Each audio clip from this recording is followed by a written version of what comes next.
All right, update on the Accord. Tried to make a couple shorter videos.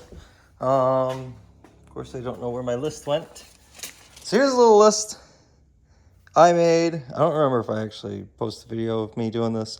I think I forgot thermostat on here. But so far, I did the pan gasket in the rear main, clutch and flywheel, because the engine and trans are together. I put the old fuel pump back in because the Walbro almost fit but wouldn't fit in the factory carrier. I got 4 gallons of gas out of this. I can flush the brakes and the clutch after the engine's in. Haven't put the engine in there. Haven't plugged it in. I did plug in the old computer. Haven't gotten tires. Haven't put coolant in. Can't send it yet. But there's the update. Something in this car is smart enough to not let me turn the fuel pump on with none of the engine sensors in, or maybe it's because I unplugged the computer and plugged it back in, so I don't know if it's a security thing. So I used the battery from my Craftsman Impact and used jumpers and the little alligator clips for testing. Put the alligator clips on. You see how it's a 5-pin. You got 3 here, 2 here. This one's negative. This one back here is positive. Then I put those alligator clips on full-size jumpers. Ran the jumpers over the car. Had the impact battery here. So I had to have it over here so that I could basically put the clip on and off and control it. Because here's a fuel feed. And I put that. Well, I put it in this 2-gallon or 2.5-gallon gas tank or gas can. I'd fill it up like 1.5 gallons at a time and then dump it in the 5-gallon that I bought. So that's got 5 gallons in it, but there's probably 1 gallon left in there. So that's how I got 4 gallons out of the car of old gas, then top it off with fuel treatment and fresh premium, so that try to dilute the old gas in it. Somehow when I had the jumpers hooked up to the Subaru so that this had power going to the car, I didn't bother to look at the gas gauge and see how much of a tank it had. But hopefully I got enough out. Hopefully I'm holding this phone in a decent way because I can't see what I'm doing. I got a Bluetooth speaker out here so I can have some tunes while I work. A couple of things that I missed when I made that list. No, it's just Block City over here. I got F23 head and girdle. There's the H22 sitting on the ground. There's the F23. There's another F23 bolted to the transmission. I had to get that engine off. I don't remember why. Oh, I needed the bolts because that was being held on by the transmission bolts, the ones that hold them to the engine. Hold it. So that's why I had to take that off the engine stand because I need to reuse the bolts.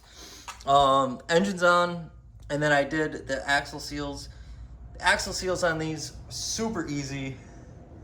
Just get right in there with a flathead, pop it out, then put the old one over the new one, tap it in evenly. It went right in. Then I think what I have left is, oh, I missed that plug, so I gotta get that plug off. Figure out which of these vacuum lines are ruined. This intake's obviously cut. And you got a plug down here, part of the harness that is, where'd it go? There's this plug that's cut. I could probably leave that in. Where is it? There it is. That way it's on camera. I might have to get crush washers for The fuel feed makes me feel better that the regulator's still on there, keeping junk from falling in there.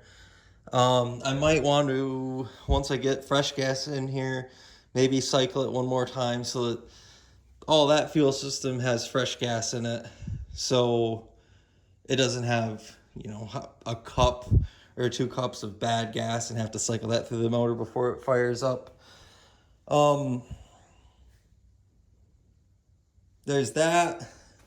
That power steering pump's not going to stay because I've got the old one. The alternator on this motor is locked up. The AC compressor, I'd rather not use that. It's got to have the whole AC system flushed anyway, or as much of it as possible. And then get the radiator in, and then slap the harness on. And this battery's junk now. Oh, yeah, that's what I was going to do today. I glossed right over it. Is centering the rack. I got to get that tie rod boot off and measure it with the steering wheel center. And if the rack's sticking out evenly on both sides, then that just means someone aligned this with a really crooked steering wheel before. And that's it. Hopefully. I got to put the front end back together, put the axles in. Flush all the brake fluid out. I was going to put some ATF in with oil just to clean out whatever was in it, because I don't know how well this was taken care of before it went to the guy that sold it to me. Honestly, don't know how well he took care of it, but it doesn't sound like he had it that long. Then hopefully we'll be in business and I can get this thing out of my life, and maybe I'll keep it as a backup car. I'd really rather sell it because I could use the money now. And oh, I gotta fix the washer sprayer lines. Hopefully I can move on to bigger, better things. As much as I wanted to build this into a sleeper, it's just the machine work is just cost prohibitive right now. And maybe I'll update. It'd be cool if I could get this engine in the car today. I don't want to get too far ahead of myself because I have a feeling I'm going to be clowning around with that rack for a while. Then just double checking everything on here, make sure everything's unplugged. And when I pulled the engine out of the car, I had a different cherry picker that went up over. I was able to pull the engine and trans up through the top. And I don't know about this Harbor Freight one if it goes high enough, so that might be a roadblock. But I'm not worrying about it right now. We'll cross that bridge when we get to it.